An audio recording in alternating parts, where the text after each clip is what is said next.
From the lakes of Minnesota to the hills of Tennessee, across the plains of Texas, from sea to shining sea, from Detroit down to Houston and New York to LA, where there's pride in every American heart, and it's time we stand and say that I'm proud to be an American, where at least I know I'm free, and I won't forget the men who died, who gave that right to me, and I gladly stand up next to you and defend her still today, 'cause there ain't no doubt I love this land. God bless the USA.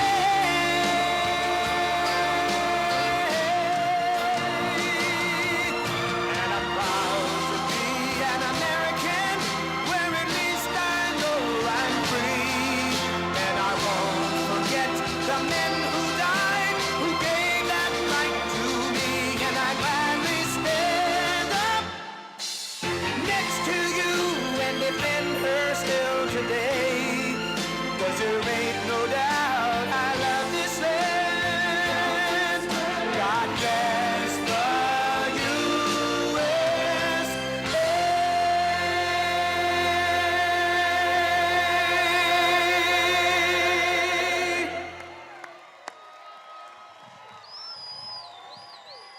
Thank you very much, everybody. Thank you very much. Wow, what a crowd. Look at that. Thank you. Thank you.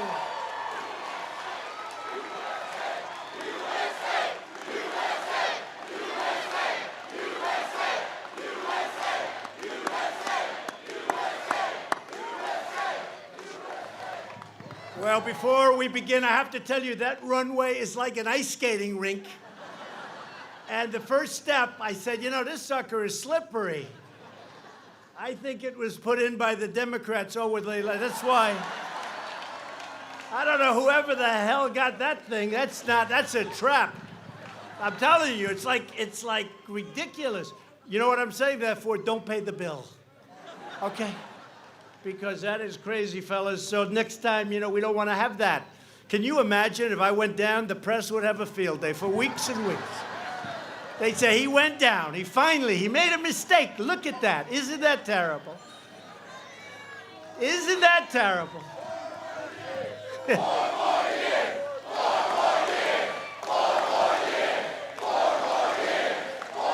you.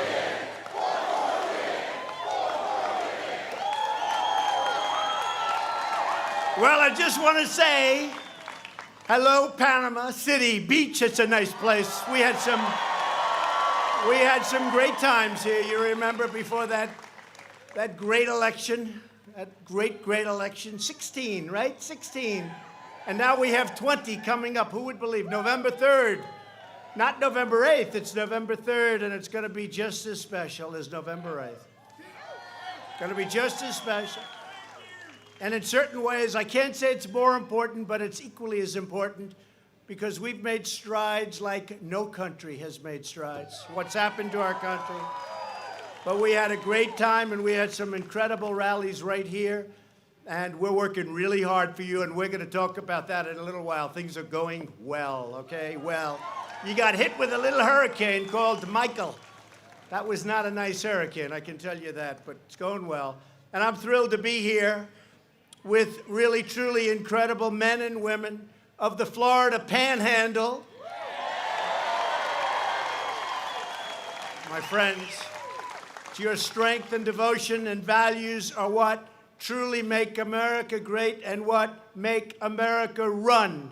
You know that. You love our country, you're proud of our history, and you always respect our great American flag. Right? So I was last here in the immediate aftermath of Hurricane Michael. You remember, we came, that was pretty bad stuff. And I pledged to you unwavering support and the support of our nation until you have fully recovered and rebuilt and we will never, ever leave your side. We've already given you billions of dollars, and there's a lot more coming as you do it. And to support your recovery from Hurricanes Michael and Irma, the federal government has committed more than $10 billion to the state of Florida. It's committed. It's all committed. And Rick Scott and your new governor is a great governor. Rick was great. Ron DeSantis is great. So now Rick has gone on to the Senate along with Marco Rubio, and we're all working together.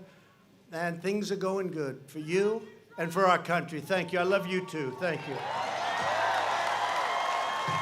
That's the guy, but I love him, all right?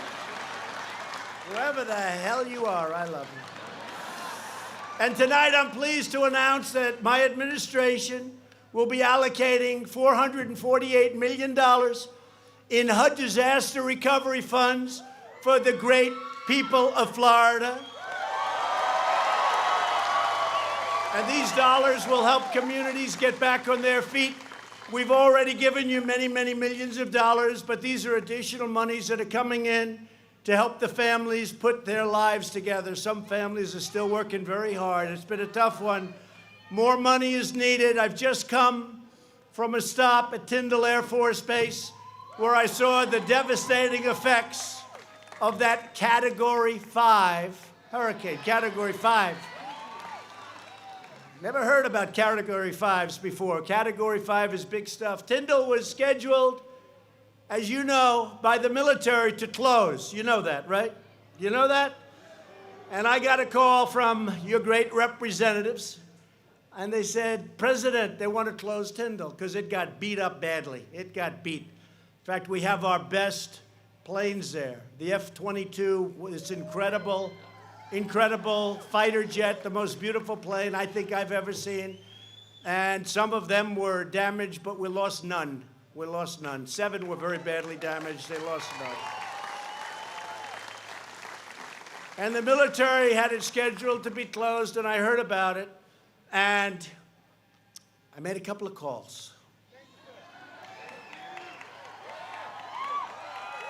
And I said, General, why are we doing that?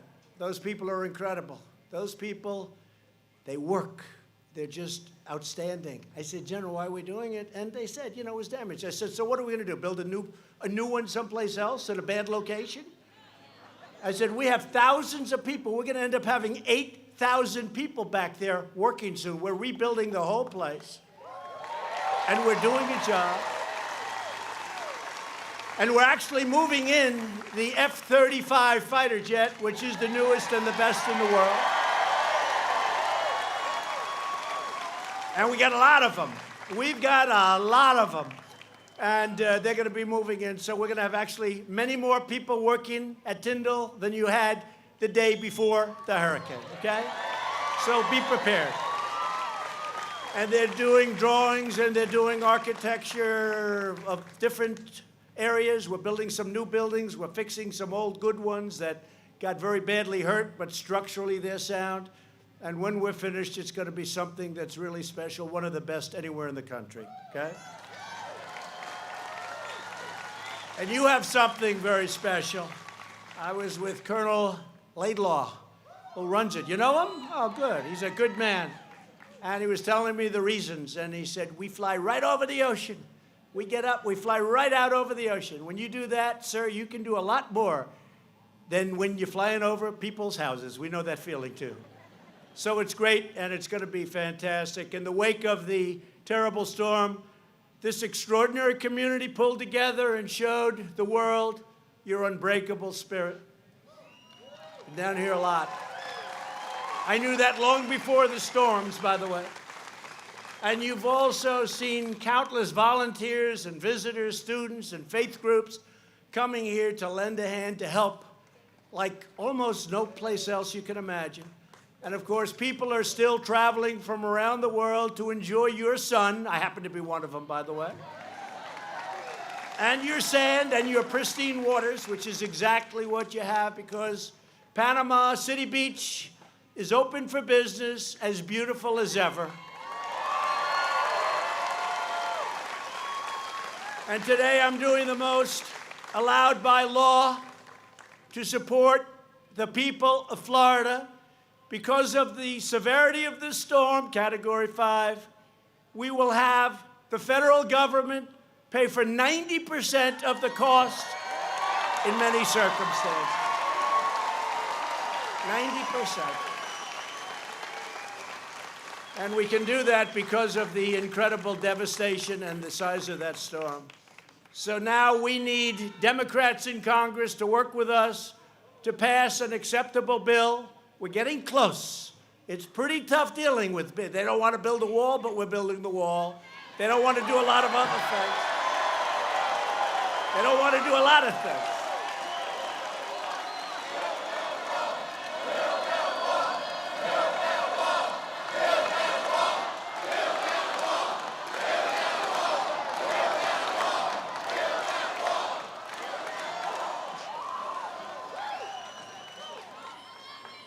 So we're building a lot of things. We're doing a lot of things, and that includes additional Hurricane Michael relief funding immediately. The money is coming immediately. No games, no gimmicks, no delays. We're just doing it. We're just doing it. And by the way, FEMA, my people at FEMA did a tremendous job here and elsewhere, by the way. They had this, they had Texas, they had Puerto Rico. Puerto Rico got $91 billion, and I understand they don't like me. It's the most money we've ever given to anybody. We've never given $91 billion to a state. We gave to Puerto Rico $91 billion. And I'll tell you, the services, you look at the Marines, you look at the Navy, the job they did there was really incredible. Incredible. Incredible. In fact, I brought a chart. Would you like to see a chart? Very haphazardly, I just happen to have it with me. So there's your chart. Does everyone see that? So now, see, I didn't want to spend on a big board because that costs the government too much money. I want to say that. But you can all see that. That's Puerto Rico, and they don't like me. Texas, Florida, the biggest hurricanes we've ever seen. Texas, Florida. But this, and what the Democrats want to do, they want to give more and more. And I say, you know what? I have a great relationship with the people of Puerto Rico, but it hasn't been fair the way they've treated all of us from the standpoint of their leaders. Because they complain, they want more money. They got $91 billion. It's the largest amount of money ever given for a hurricane to a state, to any element, and that's the way it is. But you're getting your money one way or the other, and we're not going to let anybody hold it up. And I think that the people of Puerto Rico are very grateful to Donald Trump for what we've done for them. That was a bad storm. And, you know, with Florida, thank you. With Florida, you drive on. You drive on. With Puerto Rico, it's a little tougher. It's called you get into a boat or you get into something. But they did a hell of a job, including bringing the biggest hospital ship in the world right off the island. So I want to thank the military. I want to thank FEMA for what they did there, for what they did in Florida, Texas. You look at Louisiana, look at South Carolina, they got hit hard. North Carolina got a piece of it. Georgia, Alabama, these are great places, and they're all getting aid, but the Democrats are trying to stop it, but you're getting it. Don't worry, you're getting it. You're getting it. You're getting it. And you've already gotten a lot of it, so that's good. Instead of wasting time, energy, taxpayer dollars on partisan stunts and hoaxes and witch hunts, Democrats should be focused on building up our country. Did you see what just happened, by the way? No collusion, no obstruction, no anything. 2 years on a witch hunt. I could have gotten anybody in this audience. I could have found something on you. 2 years. Almost $40 million. 20 Trump haters, Democrats, and call them angry Democrats. After 2 years, nothing. No collusion. And now the Democrats, we have a great attorney general, now the Democrats are saying, we want more. You know, it was going to be like, we want the Mueller report. Now they say, Mueller report? No, we want to start all over again. It is a disgrace. We got to focus on infrastructure. We have to focus on lowering medical prices and medicine. Always focus on our military and our vets, which we've done. And the Democrats really should be focused now on restoring and helping the Emerald Coast of Florida, because that's what it is. It's time to come together for the people of Panama City, for the people of Florida, for the people of our country. It's time to stop this nonsense. They think they're going to win. Did you see the one man? He said, it's the only way we're going to beat him in 2020. They have to do this. The only way well, that's a compliment, I guess. But think of what he said. It's the only way they're going to beat me. And actually, it's working the other way, because now we have our best poll numbers that we've ever had. It's crazy. It's crazy. So we want to work with them, and we want to do infrastructure. We want to do all of the things that you know about, and we're going to get it done. Nobody's done so much as all of us, because it's not just me. I'm a messenger. I've done a good job as a messenger.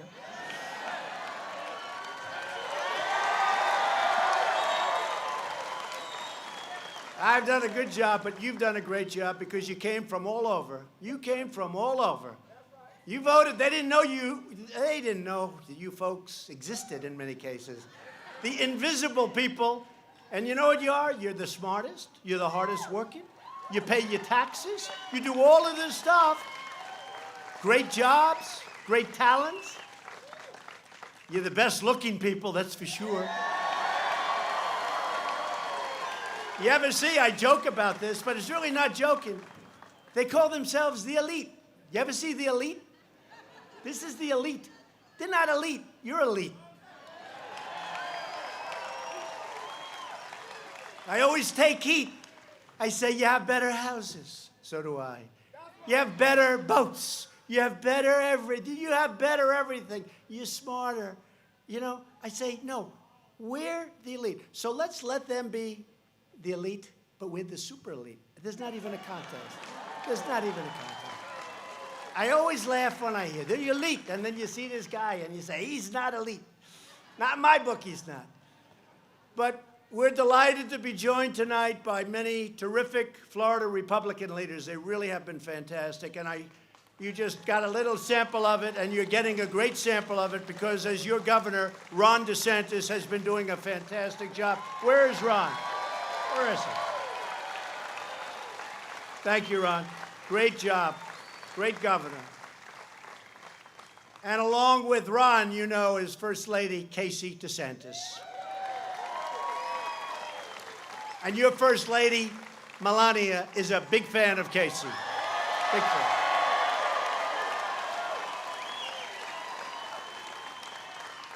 And a man and a senator who's working with me very hard on Venezuela and Cuba and lots of other things, and he's become really a good friend. We had our little squabbles, minor squabbles. But we've come together. He's a terrific person, actually. Senator Marco Rubio. Where is he? Thank you, Marco. Great job. Good man. How are we doing in Cuba, Marco? How are we doing in Venezuela, step by step? Step by step. What's happening in Venezuela is disgraceful. People are dying. They have no food. They have no water. This was one of the wealthiest countries, really, in the world. And now they're living so badly, so dangerously. So many people are dying. And we're working hard on that problem. And we're being tough. We're being tough. But we have no choice. It's not fair what's happening to those people, great people. The Venezuelan people, I know them very well. Those people around Doral, it's Venezuela, it's called Little Venezuela. I got to know them very well. They're great people. They're great people. Another friend of mine, he was just up, and He was a solid, solid person for the people of Florida when he was governor. He loves the people of Florida. Now he's in Washington. Senator Rick Scott doing a fantastic job.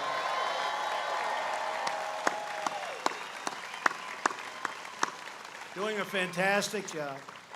And we have a lot of members of Congress. Matt Gaetz, Neil Dunn. Thank you. Thank you, fellas.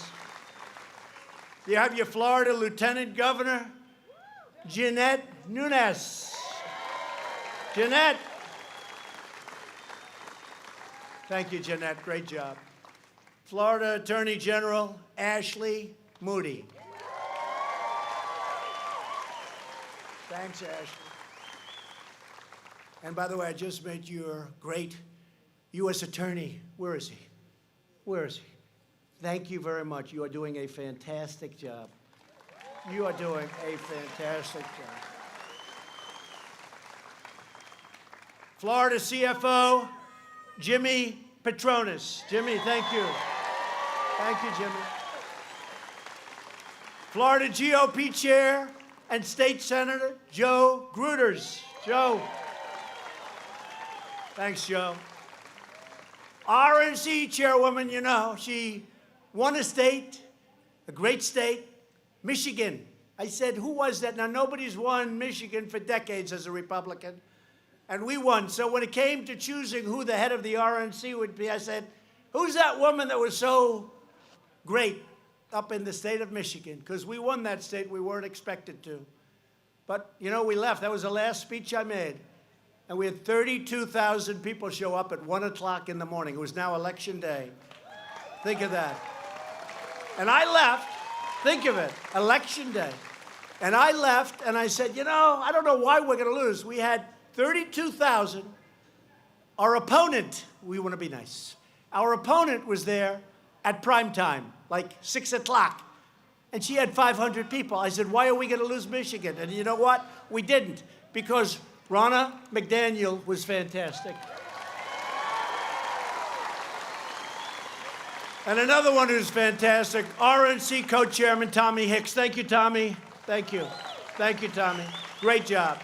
And we have so many people. Look, we have so many. We could go on all night, but let's get back to business, right? So this is an incredible time for our country. America is thriving again. America is winning again. And America is being respected again. We're respected.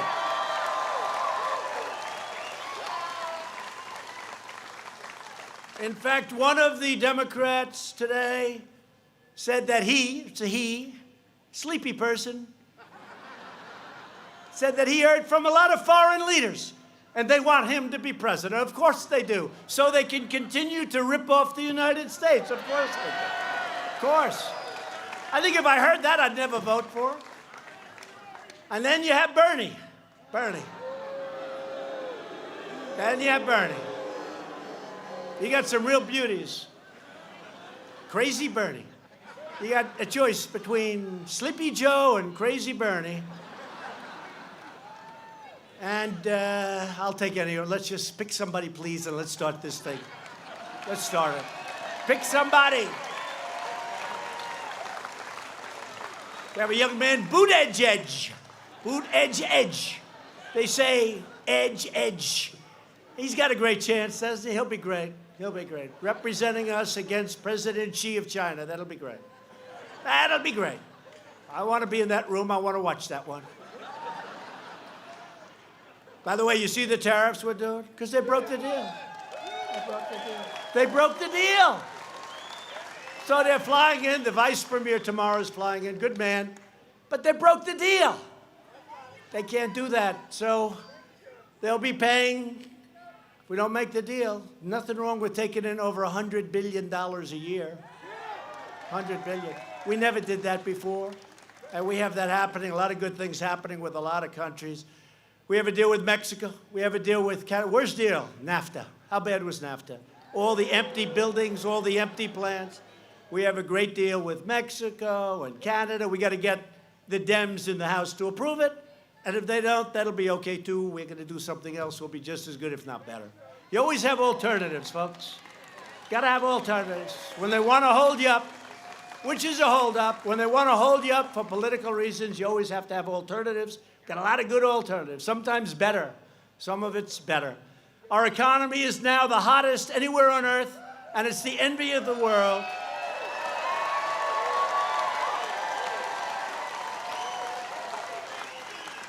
Every time a foreign leader, a president, a prime minister, a king, a queen, a dictator, we got some of them too. Every time they come into the office, they say, congratulations on what you've done for this economy. It's the hottest on earth. It's incredible. Every single time, that's how they start off the conversation. And you know it because the people of Florida are truly benefiting by what we've done internationally and nationally. So thank you. And our policy can be summed up in 3 very simple words: jobs, jobs, jobs. The United States economy created another 260,000 jobs last month, way, way, way above what people thought. They were making predictions much lower. Then the big one, they were thinking about 1%, 1.2%, maybe 1.5%, and our growth number came in for the first quarter, which is almost always the lowest quarter of the year, historically. 3.2%, crushing expectations. A lot of surprised people. I wasn't surprised. Since the election, we've created nearly 6 million new jobs, including more than 500,000 manufacturing jobs and nearly 700,000 new construction jobs. Numbers that if I would have said this during the campaign, those people back there, I call them the fakers, fake news media. The fakers would have said he exaggerated. He exaggerated. They are a bunch of fakers, there's no question about it. But you know, in 6 years, they're all going to be out of business, folks. They're all going to be out of business. Now, if we want to drive them crazy, I'll say in 10 years, they'll go crazy. See, he is a despot. He is a despot. Well, 10 or 14, let's see, whatever we like, right? Watch, it'll be headlines tomorrow. Donald Trump wants to break constitutionality. Unemployment just reached the lowest rate in more than 50 years. The women's unemployment rate is the lowest in more than 65 years and soon will be a record number. Women. Remember last election? Oh, he's going to do so bad with women. I did great with women. Great.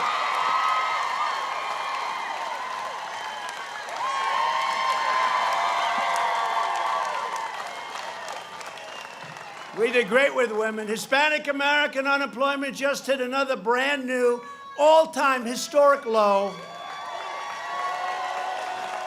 African American unemployment recently achieved the lowest rate in the history of our country. More people working today than ever. And likewise, Hispanic American unemployment, lowest in the history of our country. I'm going to like that on the debate stage. They'll be hitting me left, right.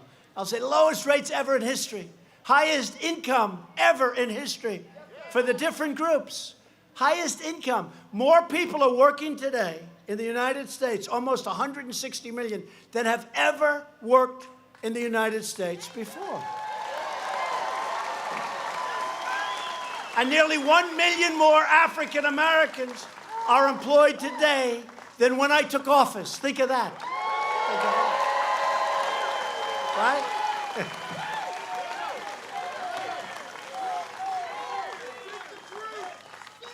That's right. That's what it is.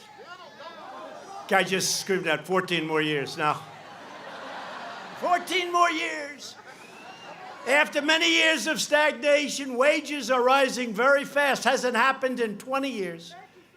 And they're rising fastest, which makes me feel very good, for blue-collar workers, fastest proportionately. And driving our whole agenda is a jobs boom that is historic. Hasn't happened like this in many, many years, if at all. Certainly during record keeping, has not happened like this. And it has a lot to do with the fact that we've cut more federal regulations and regulations than any president in the history of our country. So these great companies now can breathe and hire people. All right?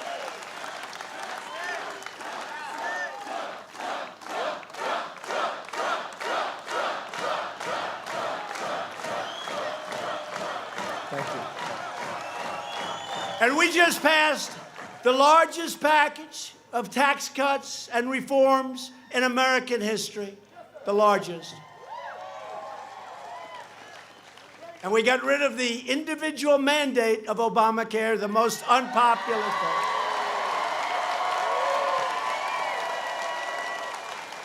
And by the way, we would have repealed and replaced Obamacare, but one vote didn't work out. After campaigning for 8 years, this particular person decided at the last moment to go no. It's all right, we'll get it anyway, doesn't matter. We'll end up getting better. We'll end up doing better. Sometimes, you know, things like that happen, and you get angry, and you get a little bit sad, and then some of you weep. I don't weep, but you don't weep too much. I know too many of you. They never wept in their life. They didn't weep when they were babies. But you get a little bit angry about it, and you know what you do? You go and you fight, and it ends up being better than what you were trying to do in the first place. That happens. That happens. And a good one for those of you that love your children, of which I would think probably it's 95%. To keep your family farms and ranches and small businesses in the family. They don't talk about this. We eliminated the unfair estate tax or death tax.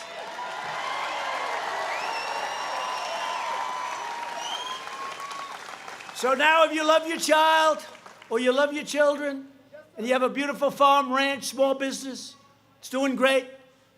You know, the old days, meaning like about 2 years ago, they had to go out, borrow money from a bank, lose their business in many cases. Now you don't have a tax. You don't have a tax. So if you love them, good. If you don't love them, I wouldn't leave it to them, and it's not going to matter. It won't help you much. But if you love your family, that's what's going to happen. It's a great thing. We're reducing burdens in our businesses, but in return, we expect American companies to invest in America, which is what we're demanding, to raise wages in America, which is happening, and to hire American workers to do the job. That's what we want.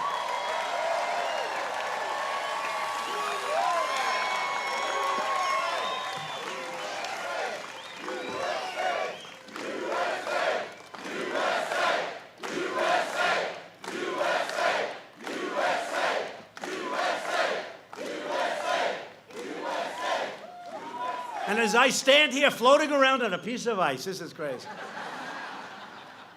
I'm a little bit concerned about leaving the podium I'm holding. You have no idea what I'm going through on this stage. This is the worst damn stage I've ever seen. I've never seen it. Stupid people did this one. No, or brilliant. Or brilliant. They may be the enemy. If it's the enemy, then they're brilliant, but I want them the hell out of here.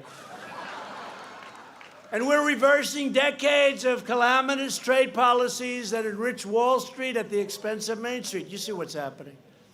Although everyone's doing well right now, everybody. The companies are doing great. When Wall Street does good, that's a good thing for us. A lot of you have 401ks where they're double what you had just a couple of years ago, right? Listen to that. I tell the story, it happens a lot. But for some reason, this big policeman, you might have heard it, but this big, strong guy comes to me. I was in New York, and he said, "Sir, thank you. My 401k," and that was a year ago. This happens all the time. He said his 401k is up 47%. He said, "My wife used to think I was just horrible at investing, and now she thinks I'm the greatest investor in the world." And I thank you. Now the numbers are much better since then, but that's the 401ks. Everybody's through the roof, and we're going to keep it that way. We're going to make it better and stronger, and we're going to take in a lot of money from a lot of these countries and other folks that have been ripping us off for a long time. Long time. I mean, we pay for the military and we're defending nations that are so rich. And I say to him, King, you got to do me a favor. You got to pay. But nobody has ever asked for money. I said, no, you got to pay. You got to pay. We lose billions and billions of dollars, individual countries. And you know, it's one thing if we're helping people who are being horribly treated and they don't have money and the countries are, it's one thing. It's another thing if we're dealing with countries that are loaded with cash, make a fortune, and we're defending them for a tiny fraction of what it costs. It's ridiculous. So it's all changing, a lot of changes.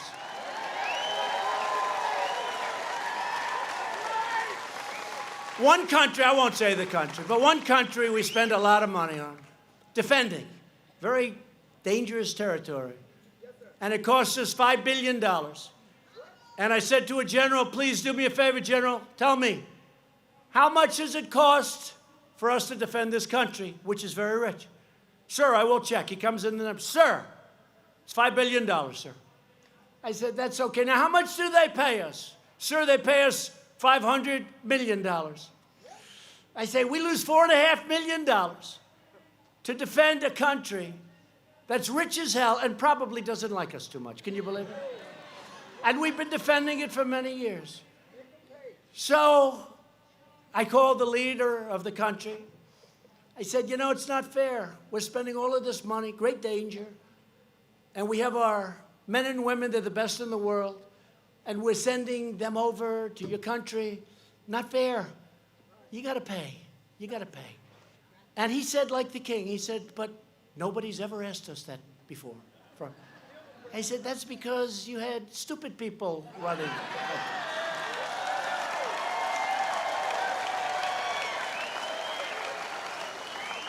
So they said, thank you. He said, I could give you 100 stories like this. He said that we can't do anything now because it passed our so-called parliament. And so we can't. It doesn't come due. When's next year? He said 2 months. I said, all right, pay me something now. How much will you pay? We can't pay you more than $500 million. I got to say, this is one phone call, right? So I said, make it $750. Now, that's a long way short of $4.5 billion that we're losing. But I said, make it $750. Anyway, we agreed to a number around $500 million. It was one phone call that lasted for 10 minutes. And once they got over the shock of being, they had plenty of money. And now the 2 months is up. And I just told my people, call them and ask for the rest of it, okay? And they'll pay. They'll pay. But we have many countries like that. I mean, we have many countries like that. We have countries like Saudi Arabia, very rich, nothing but cash, right?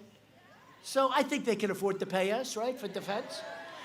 And they will. And you know what? They will. And they're buying a tremendous amount of equipment, $450 billion they'll be spending in our country. $450 billion. But we have a lot of countries that are rich, that we're defending. And they don't even respect it. Honestly, when I ask them, they almost are looking at me saying, I sort of thought, you know, like, it's amazing that nobody's asked us. Now, they don't say that. They're smart. But you feel it. So a lot of countries we're defending. It's not fair what's happening. They're paying us a tiny fraction in some cases. We defend Europe. It's not fair. They're not paying what they should be paying. We'll work it out. But they got to pay their bills. And you know what? In the end, they're going to like us more. And in the end, they're going to respect us. They're going to respect us. Under the previous administration, the United States lost nearly 250,000 manufacturing jobs. You remember that. They let other countries raid our factories, steal our jobs, and rob us blind. Other than that, they were very nice. They allowed China to freely loot our economy, plunder our intellectual property, and target our industries for destruction. That's what was happening. And look, President Xi is a friend of mine, great guy, but he's for China. I'm for the USA. I'm for the USA. So we're going to see. They come in tomorrow, and whatever happens, don't worry about it. It'll all work out. You know why? It always does. Don't worry about it.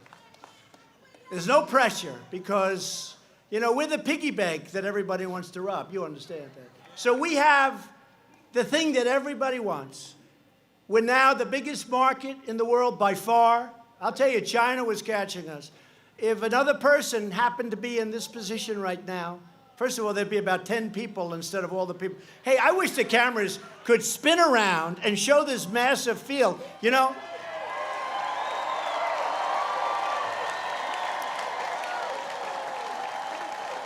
They won't do it. They won't do it.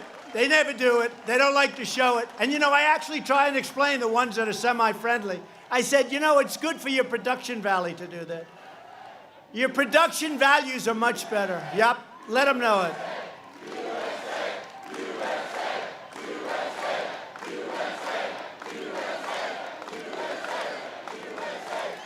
Now look at this field. They never show it. They will show the people behind me. Congratulations.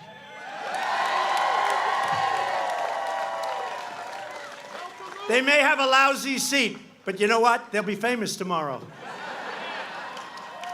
But it is true, they never like to show the crowds. I went to Texas and I made a speech.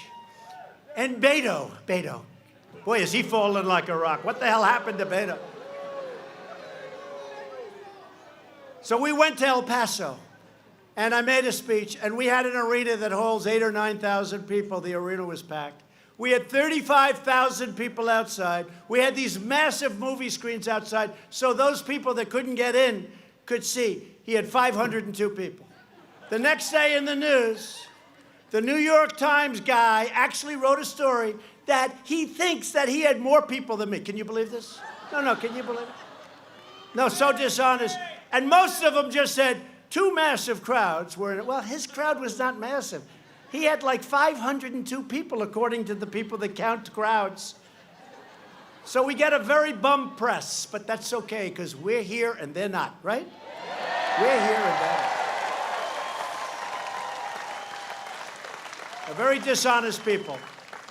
And maybe it'll change. You know, what's wrong with having a strong military, good education, a strong economy? I don't get it. I don't get it. I don't get it. The hatred is incredible, but let's just keep it going, folks, because that's the way it is.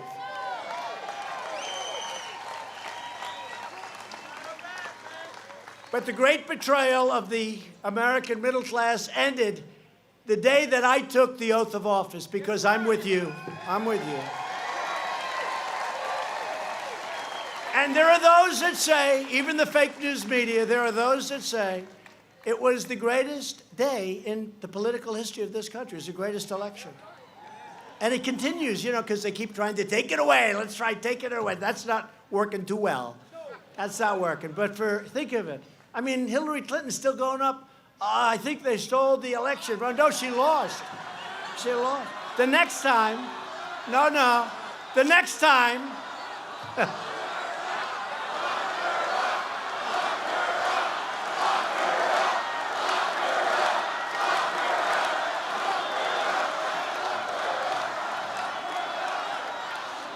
the next time, she's got to go to Wisconsin to campaign. You know, it hadn't been lost in decades. The people are great in Wisconsin. You have to go there and campaign. The people said, oh, you'll be okay. The Republicans haven't won the great state of Wisconsin in decades. You got to go there. I went there a lot. And in all fairness, her husband, Bill, who's a good politician, they didn't listen to him. He said, you better go to Wisconsin, you better go to Michigan. I'm seeing a lot of things out there. I see a lot of signs, Trump, Pence. Mike Pence, is he doing a good job, by the way? Doing a good job. And his wife, Karen, is doing a great job. Mike. But I see a lot of Trump, Pence signs out there on the lawns. You better go there. And they sort of said, what the hell does he know? Well, he's a pro. He's a pro. He knew a lot better than their analysts. Their analysts weren't so good. But You have to go and you have to work. And we are officially, in a couple of weeks, we're starting. Can you believe? I got to the White House 2.5 years ago. And the first night, I stood on the area, the beautiful residence, they call it. It's beautiful. I said to Melania, do you believe this? It's going to be so long. It seemed like 4 years would never happen. And now we're 1.5 years away, less. Think of it. It's incredible how time flies, especially when, despite the obstacles and the artificial things they put in your path, especially when you love what you're doing, and more importantly, I love the results of what's happening, because you hear them. You hear them. So I just announced it will increase tariffs on China. And we won't back down until China stops cheating our workers and stealing our jobs. And that's what's going to happen. Otherwise, we don't have to do business with them. We don't have to do business. We can make the product right here if we have to, like we used to. Remember? Like we used to. The era of economic surrender is over. The last administration also signed a disastrous trade deal with South Korea that cost our country nearly 100,000 jobs, but it was really 250,000 jobs. And if you remember, our Secretary of State at the time and our President at the time said, this will give 250,000 jobs. And he and she were right, except it was for South Korea, not for us. It's a loser. And we totally renegotiated the Korea trade deal to restore these jobs and rescue the American auto industry, because that was going to be a tremendous hit. And that deal is done. South Korea. And right before I came into office, our nation was being signed up for a one-sided, single sellout like you've never seen of the American worker. And I said, it's not going to happen. The Trans-Pacific Partnership was going to destroy our automobile industry like you've never seen before, and our automobile industry is pouring back into our country. And today, for the people of the great state of Ohio, remember, you have to win the great state of Ohio.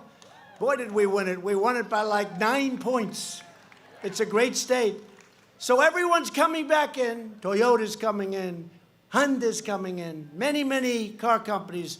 General Motors today just announced 3 big plants, 450 workers, 700 million. But the big announcement is in Lordstown, Ohio. They're going to be selling that plant to Workhorse, it's called. They make electric trucks because the enemy, with all of the companies pouring into Michigan, all of the companies pouring into Florida, North Carolina, South Carolina, Ohio, everywhere, with all of these companies, they kept hitting me with Lordstown because General Motors closed it. Well, they did the right thing. They sold it to a company that's going to do a great job with that beautiful plant. And that happened just a little while ago. Just a minute. They'll be spending a lot of money on fixing it up. It's subject to the UAW. They got to get out there and make a deal, UAW. Come on. Got to make a deal. But that's a great thing, right? Because that was the only thing they could hit me with. They could never hit me with anything because we've been so good. But they said, what about Lordstown? What about Lordstown? I'd call up Mary Barr. Will you make a deal or open it, please? I'm getting killed with that plant. Anyway, today she called. They're going to be opening. It's going to be a great company going there. It's really wonderful. In another historic action, we finalized an agreement to replace the horrible NAFTA trade deal with the brand new USMCA, like the song, MCA.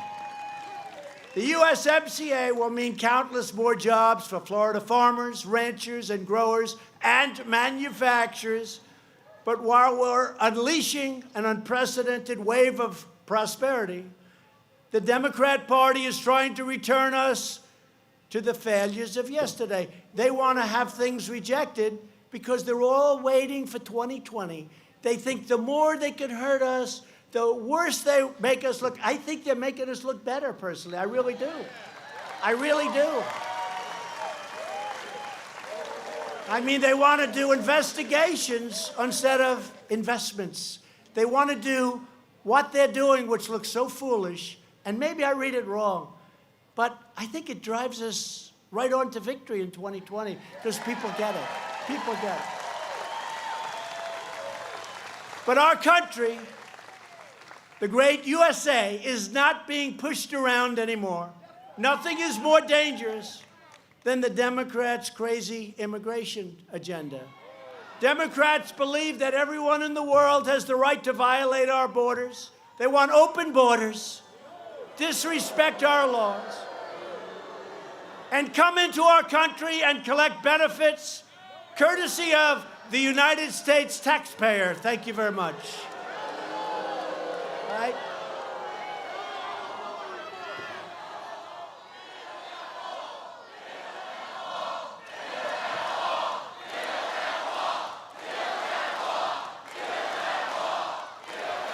So despite the fact, and you see the hell we're going through trying to get the wall, which, by the way, works. They say, we want to give him drones. We want to give him technology. Without the wall, nothing works, folks. You know that. So we're going to have over 400 miles of wall built. It's already, much of it's already started, by the end of next year. And we'll conclude it pretty shortly thereafter. We'll have the whole thing sealed up, and it'll be a lot easier. It's very tough when you have the worst laws on immigration, the worst loopholes, catch and release. You catch somebody, and then you have to release them. Oh, that's a wonderful plan.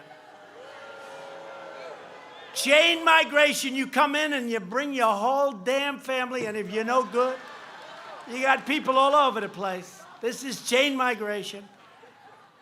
The other one is visa lottery. It's a lottery. Who's coming to the United States? So these countries put people in a basket like little, who is it? Who is it? Let's see. Wow, that's beautiful. Isn't he like a stone cold killer? Yeah. Tell me, if the United States is accepting people under a lottery system, compliments of Chuck Schumer, if they're accepting people under a lottery system, do you actually think that the country is giving us their finest? No. No, they're giving us some rough people. I won't say it. If you remember when I made the speech at the base of Trump Tower, I talked about what's happening. I mentioned the word rape. I was absolutely, by the fake news media, they went after it. Guess what? That speech was so mild compared to what's actually happening that you read it today and it's like unbelievable. But Democrats say they care about the poor, but their open border policies drive down wages, drain social services, and hurt the poorest Americans more than anybody else. And the crime that comes in is unbelievable. You don't read it. They don't want to talk about it. Sanctuary cities, a total disaster. Republicans believe that you, the American citizen, have the absolute right to have your laws and borders enforced and enforced strongly. It's your country. We believe that our welfare program should be protected for truly needy Americans, not for illegal aliens that come into our country illegally. We believe that our immigration system should put the jobs and safety of American families first. We want to help people, and we want to be gracious, and we want people. We need people, frankly, because we have so many companies moving into our country. We're the hottest country. They want to move their plants. We need people. They have to come in through merit. Merit. Last month alone, 100,000 illegal aliens were apprehended at our borders. You know what that is? They catch them. They take their name. They have to bring them to a court. They take them into a court. Then they have to release them because we have tens of thousands of people in detention bays. And they can't release them. Now, we did win a great court case last night. Go back to Mexico. Going back to Mexico.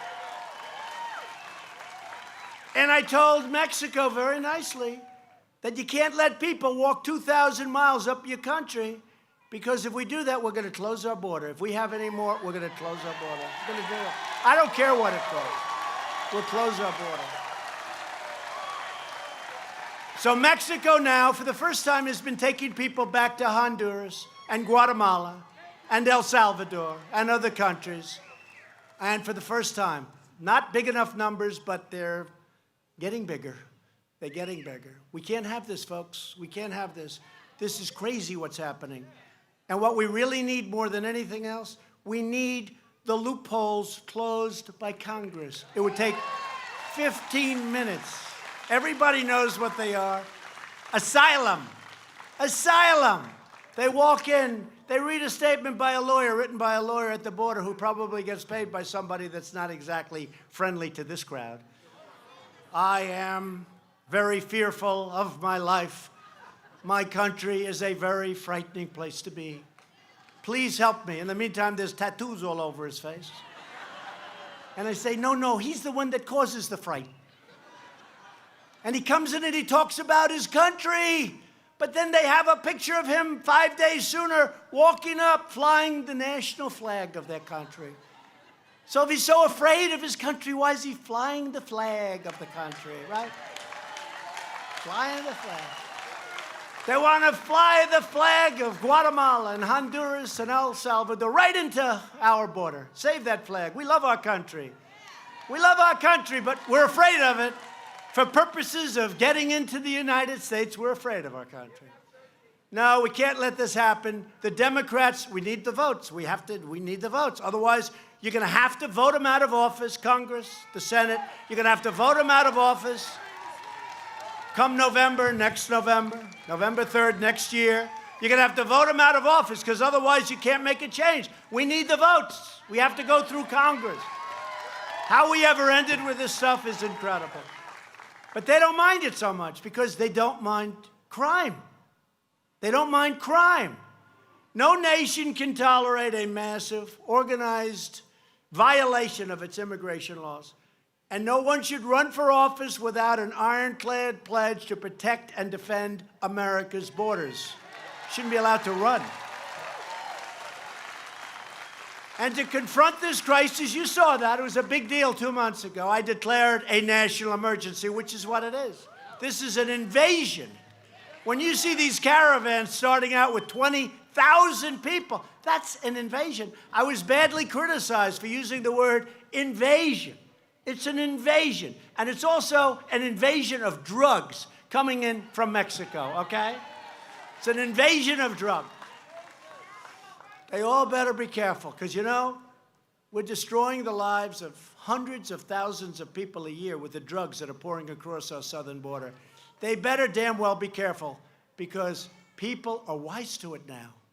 They have drug dens and drug labs and factories right along the border. They make the crap right there, and they send it over our border where we don't have walls.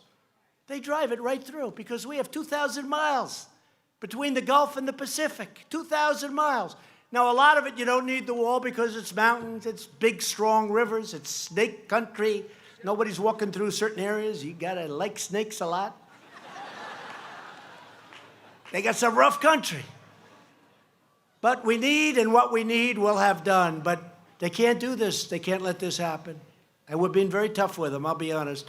Mexico made $100 billion on average over the last 10 years. $100 billion. They took 30% almost of our automobile business. We make cars. They send them through the United States. That won't happen anymore under the USMCA. It'll be prohibited. It'll be economically prohibited. Our current immigration crisis is the result of Democrat-backed policies that prevent border crossers from being swiftly returned home. A border crosser comes in, you say, sorry, we're taking you home. And that's if you're nice, and I want to do that, okay? But we're the only one that has judges. Judges, think of it. They come across, we have judges. We're the only one. Nobody else has judges. We give them a trial. We need Perry Mason. It's crazy. Folks, it's crazy. And then they say, and the wall would help, because not help, the wall would stop it. Okay, the wall would stop it.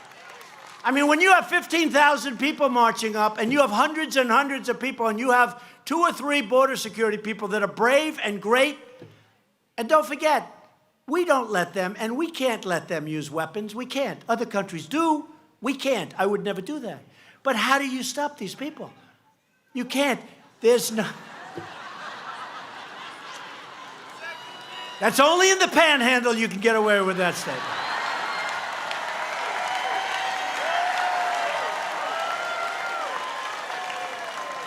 Only in the panhandle.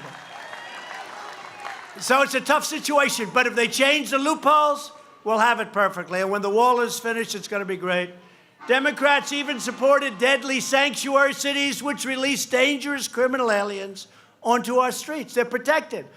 Republicans believe our country should be a sanctuary for law-abiding Americans, not criminal aliens.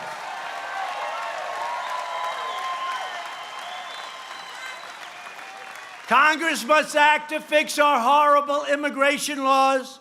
We must end catch and release, stop human smugglers. Have you seen what's happening?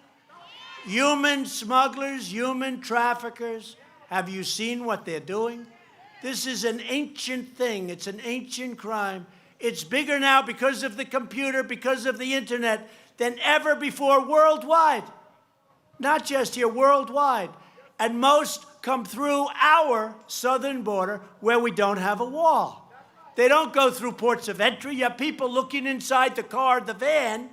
So you can't do that. If you have women tied up with tape over their mouths, you can't take them through a port of entry. And a lot of these people say, oh, they come through the port. They don't come through the port. They come through areas where you don't have the wall. 15 miles up and make a left.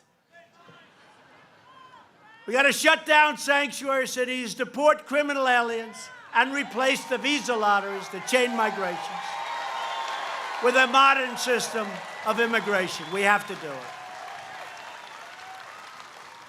On issue after issue, the Democrat Party has never been further outside the American mainstream. It's never been. I've never heard of anything like what's going on. I want to run so badly. I want this race to start immediately. Now Democrats are pushing a $100 trillion takeover of the U.S. economy, known as the Green New Deal. That was written up by a real genius. The new Democrat Party believes in socialism. Take a look at Venezuela. Republicans believe in freedom. We need to get senators elected. We need to get the votes. We need congressmen and women elected. Republicans, we need to get the votes. You got to get out there. You got to win. Otherwise, we'll be playing around for too long. And Democrats are aggressively pushing late-term abortion, allowing children to be ripped from their mother's womb right up until the moment of birth. And then you have this governor in Virginia, you saw that. The baby is born, and you wrap the baby beautifully, and you talk to the mother about the possible execution of the baby. No, can't do that. So who heard of that one? And that came up, and that's now something, and they don't even want to discuss it. They don't even want to discuss it. And to protect innocent life, I called on Congress to immediately pass legislation prohibiting extreme late-term abortion.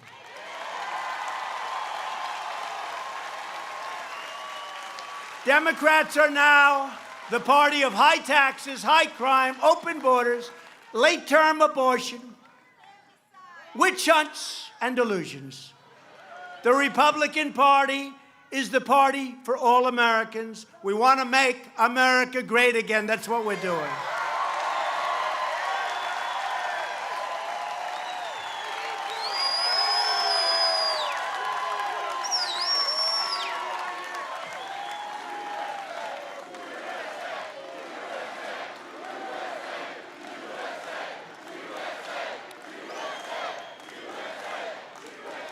I wish the cameras. Will you please show these people? I go home, you know, you hear it. You hear it. You can hear how many people, but they never show it. They don't want to do it.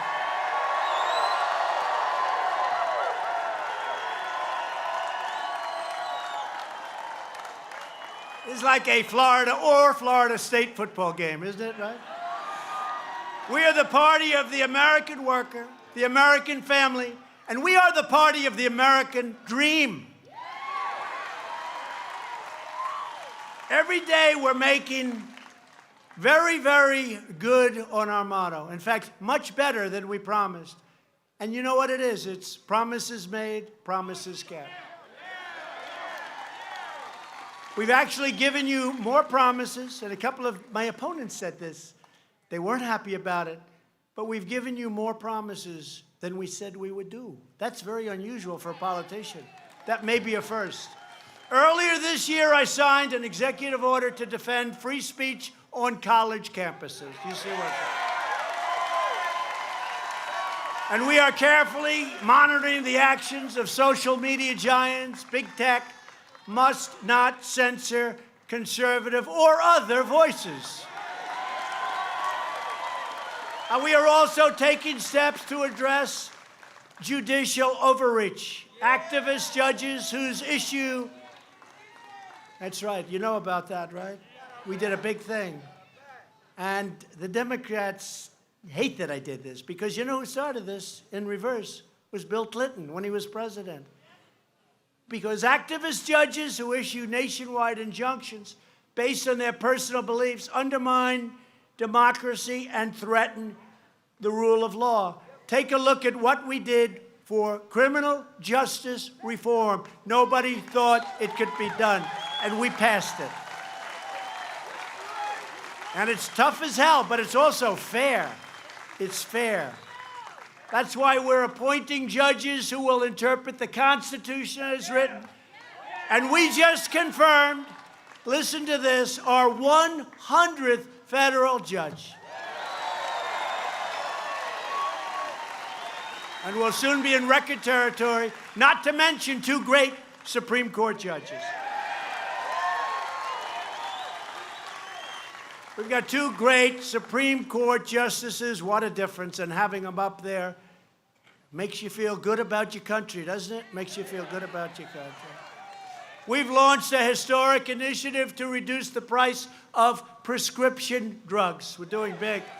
Last year, prescription drug prices went down for the first time in nearly 51 years. Just today, we announced that the drug companies will now be required by law to include prices in television advertisements. First time. It's going to drive the price down. And we're vastly expanding affordable alternatives to Obamacare before we terminate it and replace it with something good once we take over the House, the Senate, the presidency together.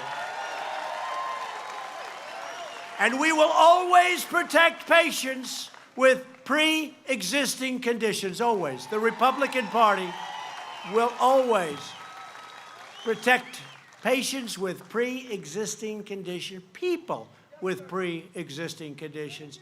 And for the veterans, we passed VA choice, right? So now if they wait online for 2 weeks, 3 weeks, 10 days, 4 days, 2 months, people that weren't even very sick or terminally ill before they get to see a doctor, they immediately go outside, find a good local doctor, get themselves fixed up, and we pay the bill. And it's a great thing for our veterans. They've been trying to get it passed for 44 years. We got it passed. And we also passed, 46 years they've been trying, VA accountability. Because under the VA, you couldn't fire anybody. If they were terrible to our great vets, they could be sadistic, they could steal, they could rob, they could do anything. We had no way of firing these people. Now we passed VA accountability. They don't treat our vets right. Boom, you're fired. 46 years they tried to get that. A little hard working. I mean, in that case, it was against the unions and against civil service. Not too easy. We're unlocking American energy. The United States is now the #1 producer of oil and natural gas anywhere in the world. 1. We're slashing permitting delays for vital infrastructure projects. We had highways that would take 21 and 22 years to get approved. We brought it way down. We're trying to make it 1 year. We're close to getting that. We're down to 2 or 3 at the most. This was taking 21. There was a certain road in a certain state. They were working on it for 21 years. It cost hundreds of times more money. It used to be a straight line. Now it's a line like this. If you had a couple of drinks, you had a very bad shot of making it home. Cost a fortune. 21 years. Now we're trying to get it down to 1 year. And maybe it gets rejected for environmental reasons. That's okay. But you have people that worked on projects almost for their entire life. And then they go to a vote of some council and they lose 3-2. No, you may get rejected, but it's going to take a year, year and a half. But mostly you're not going to get rejected. It's going to be done in a really good way. So we're trying to get that permitting process down for roads, for highways, for bridges, for tunnels, for everything. There's no reason it should be taking 20 years. And as promised, we've directed more than $500 million to fix Lake Okeechobee's Herbert Hoover Dike.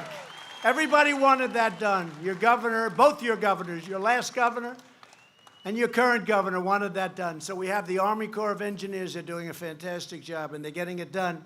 It'll now be completed in 3 years, way ahead of schedule, years ahead of schedule. And I was out there 8 weeks ago, and it was incredible. And earlier this year, I signed legislation providing $100 million to fight the red tide that harms coastal regions, especially in Florida. The red tide. Doesn't look too inviting. I come down to Florida, they say, what the hell is that? It's a red tide. So we're going to get rid of it. And to keep America safe, we're rebuilding America's military might like never before, including $133 million for the Gulf Coast Test Range. You know what that is? Gulf? Anybody there? Anybody like practice shooting? Trust me, it's a good thing for you folks. You don't have to shoot. It's a good thing. $133 million. The military needs it so badly. And it's going to be very quickly completed. And many other enhancements in the great state of Florida to help our wonderful warriors who are doing such an incredible job. As an example, at Eglin Air Force Base. Eglin. Eglin. Great people. And we have made a decisive break from the failed foreign policy establishment that sacrificed our sovereignty, surrendered our jobs, and tied us down to endless foreign wars. I don't know if you saw, but about 8 weeks ago, we took 100% of the caliphate. It was supposed to take 2 years in Syria, ISIS. That doesn't mean that they're not going to go around. These people are stone cold crazy. And it doesn't mean they don't go around blowing up a store and blowing up something. They are just nuts. But we took 100%, and when I took over this helm, this great country, we were way behind. You had to see, I showed the map. It was all so much ISIS. And within a short period of time, we wiped it out. The caliphate, we have 100%. But still, it's a mental condition. These people are sick. They're crazy. They're crazy. So always keep your eyes open, be careful, and let law enforcement know when you see a kook. Let them know. Because we have the greatest law enforcement on earth. Let them know. In everything we do, we are now putting America first. For years, we lost in so many different ways. We were losing on trade. We were getting beaten by people and countries that had no chance. We were insisting that no NATO members, you had to see this, the NATO folks, they don't pay their fair share. They were supposed to pay. We were taking over and spending almost 100% of our money to protect the countries in NATO, which is Europe. And I said, that's not right. On top of that, the EU absolutely kills us on trade. It's all changing, folks. $100 billion extra was just given by those countries that's now pouring into NATO because they said you got to pay up. Your past presidents would go and meet them and wouldn't talk about it. Or they'd say, gee, whenever you get a chance, maybe you could pay up. You got to see. It was like a chart this way. Now it's a chart like a rocket ship the other way. They're paying up. $100 billion they paid. $100 billion with a B. Last month I announced that my administration is unsigning the UN Arms Trade Treaty, which is great for your Second Amendment. We love our Second Amendment.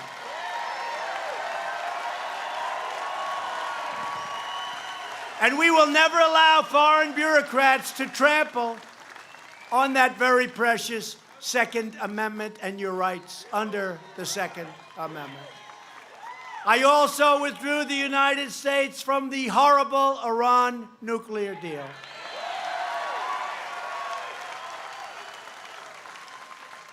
And unfortunately, just today, I felt compelled to authorize new sanctions on Iran's iron, steel, aluminum, and copper industries because I hope to be able at some point, maybe it won't happen, possibly won't, to sit down and work out a fair deal. We're not looking to hurt anybody.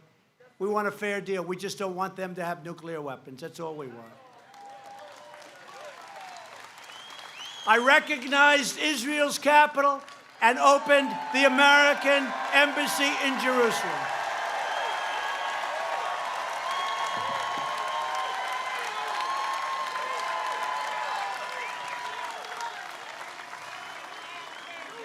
And just 2 weeks ago, I announced that the United States would recognize Israeli sovereignty over the Golan Heights. That's a big deal.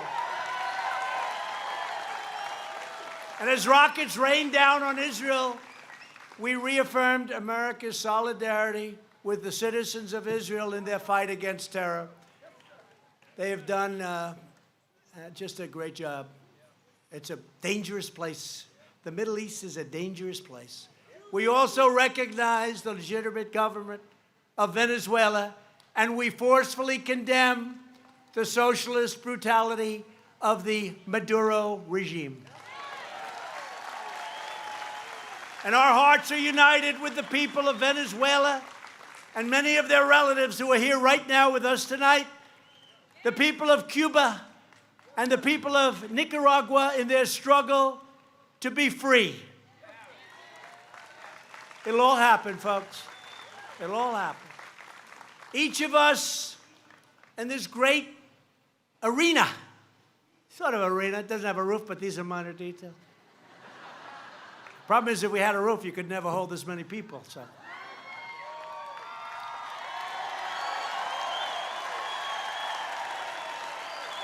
We're all united by the same timeless values.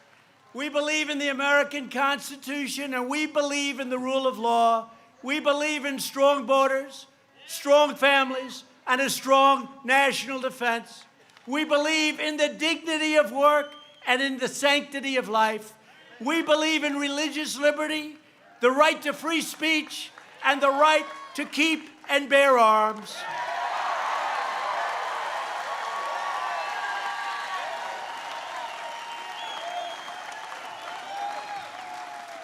We believe that mothers and fathers, not government regulators, know best how to raise our children and teach our great country's values. And we believe in the words of our national motto, "In God we trust."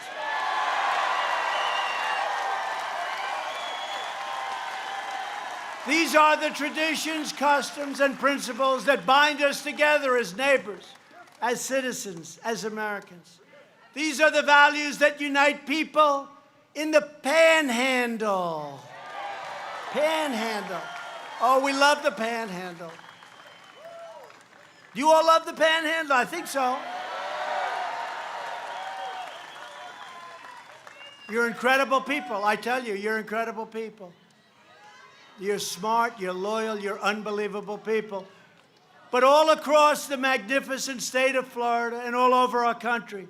You joined our movement because you rejected the failures and betrayals of past politicians. You stared down a corrupt system that enriched itself at your expense. The system is rigged. I used to say it. It's still rigged, but a lot less rigged. We're getting rid of a lot of the rigging rapidly, folks. You reclaimed your destiny, you defended your dignity, and you took back your country. You have always been loyal to this nation. Now you finally have a president who is loyal to you.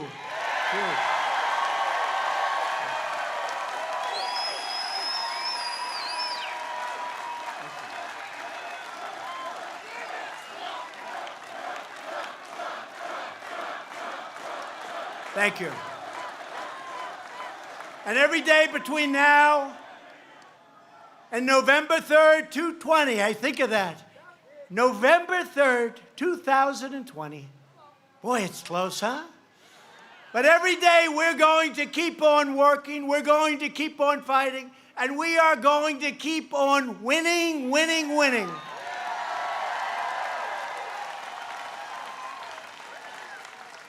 Remember, I used to tell the story that your governor would come to see me, and you'd be winning so much in the state of Florida. Governor Ron, he'd say, President, please, in the Oval Office, please, we're winning too much. We're not used to this, Mr. President. We're not used to this.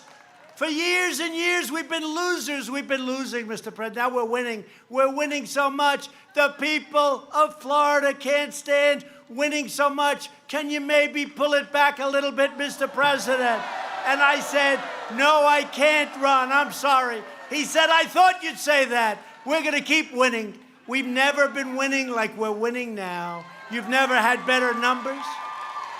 You've never had, I think, more loyalty. You look at what's happening to this state, and you look at what's happening to this country, and we're proud again. We're proud again. With every last ounce of heart and hope and sweat and soul, we are going to make our stand. We are going to stand for liberty. We are going to stand for justice. We are going to stand for faith, family, and freedom. And we are going to stand for the sacred rights given to us by the hand of Almighty God.